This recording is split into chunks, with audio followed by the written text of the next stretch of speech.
So right now I have this case and I'm trying to figure out if it's an ITX or if it's a MATX case. How do you fit an MATX motherboard in here?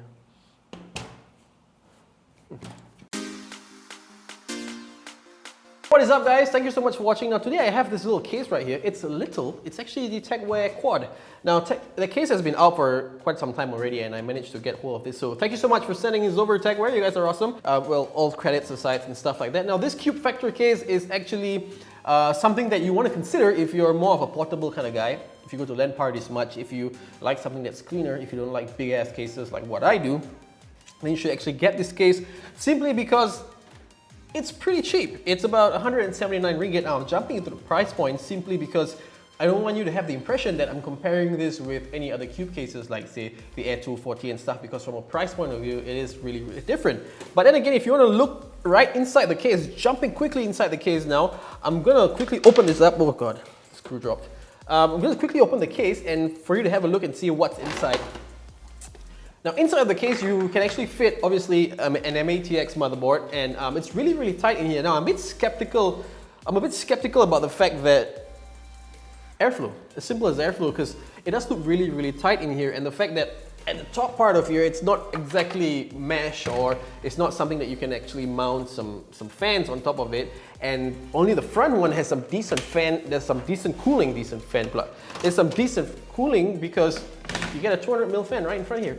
So, but then again, I haven't actually seen much of third-party or higher quality 200mm fans, but then again, size does matter, so obviously a bigger fan potentially could give you more airflow, but then again, you can also fit two 120 fans right on the left and right, so you get two separate fans. Obviously, static pressure fans would definitely works much better for cases like these. Now, if you were to put a rat in here, now here's the thing about putting rats or an AIO or radiator and stuff. I'm not even talking about custom water cooling because, you know, from a price point, if you were to buy this case, then probably you're not considering custom water cooling, though it is something really interesting to see if you were to put in custom water cooling. Now I have this rat right here, it's the Maelstrom 240, something like that, and you have to put it from the inside, so basically you're going to have a pool configuration, and it's really, really tight though, from if you put it from the inside. You can't actually put it from the outside. I'm trying to put this here.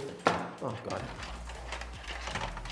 There we go. So I'm just gonna really turn this around and see if you could actually look at it. So your rat will have to go in really, really tight in here. So you're gonna have a pool configuration. You can't actually fit the fan outside because generally fans are about I think 25mm in terms of thickness as well. So you can actually put it in here. So you're gonna just shut this little case right here. So automatically means that you need static pressure fans or fans that with higher airflow, or maybe an AF120. No, they don't have an AF120, do they?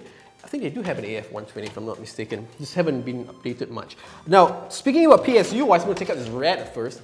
You can actually fit a general size PSU, but the only issue is if you were to use a semi-modular or a non-modular PSU, what's going to really happen is that you're going to have a big issue with trying to just fit in all the cables into the thick ass, the non-modular cables. You can actually remove them or custom them, so that's going to be a big issue.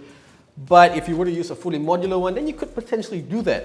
Now in this case, you can also fit a two hard disk, 3.5-inch hard disk, and obviously 2 SSDs as well. Motherboard-wise, obviously MATX motherboards, but the good part about having a motherboard laid flat on a case, you don't get any GPU sagging, and you get 4 PCI slots, which obviously makes a lot of sense. You get one extra fan right behind here as well. Ventilation-wise, just going to go back to ventilation again, you actually get 4 little vents, 2 at the top and 2 at the bottom of the case. I'm just going to quickly show you right here. You're going to get 2 at the bottom of the case as well, and you get a little filter right here. This is obviously for your PSU, ventilation for your PSU.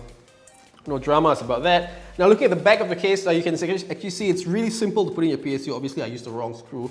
That's kind of awful if I use the wrong screw. But just to show you, I fitted in the CX650M from Corsair. That's probably one of my test PSUs. Now the other thing I want to talk about is this specific case is the fact that, you know, it's really, really light. You don't actually get much weight, but obviously you're paying 179 ringgit, so you don't expect something really steely or something like really beyond its league. Now the other thing is there are some mods actually required. If I were to buy this specific case, I'll probably mod this.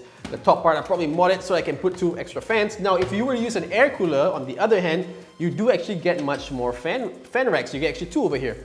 So you actually get 2 plus something 1 on your fan, so you get 3. If you were to put 2 at 120 fans, you get about 6 fans. So that's more than adequate as long as your airflow is a positive airflow, not too much exhaust, because you're going to build like lots of dust in there and inefficient cooling.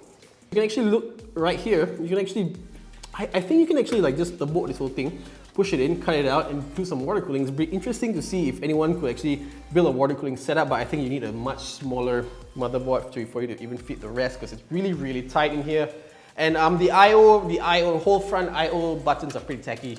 They're just nice to press and everything. So it's really worth your money. Now, I'm not going to say that you should get this case. I'm really going to say if you're looking to get a smaller case and you have an M-ATX, if you have a 2-fan GPU, now GPU-wise again, you can't actually fit in a 3-fan GPU. You can, well, you can't exactly fit in a 3-fan GPU, but it's going to be really, really tight. So I would think that's going to really restrict airflow in that point from that sense. Now again, this case isn't a performance case. It's not a case that you buy for ultimate cooling. It's a case for aesthetics, but really at a cheaper price. Obviously, you get some really transparent side panels here, and I've seen also decent mods on this particular case. You can check it out on Facebook and stuff like that as well. And of course, let me know what you guys want to see in my next video. Maybe you guys want to see me turning this into a little test bench, and that'll be really interesting, because you know what? All you have to do to turn this into a test bench is just cut this, Dremel this thing out, and just shift the front panels right down here, so you just automatically make it into turn it into a test bench.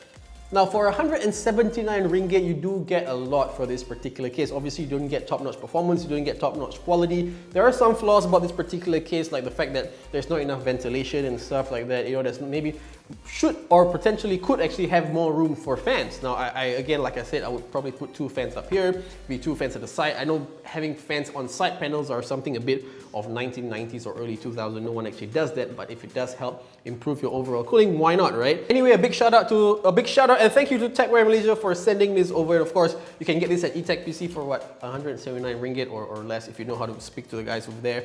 And of course, any other questions, leave them in the comment section below as well. Do not forget to hit the subscribe button if you have not. And if you enjoyed this video, feel free to give me a big thumbs up too. And of course, share it around, man. And I'll see you in my next one. Bye-bye.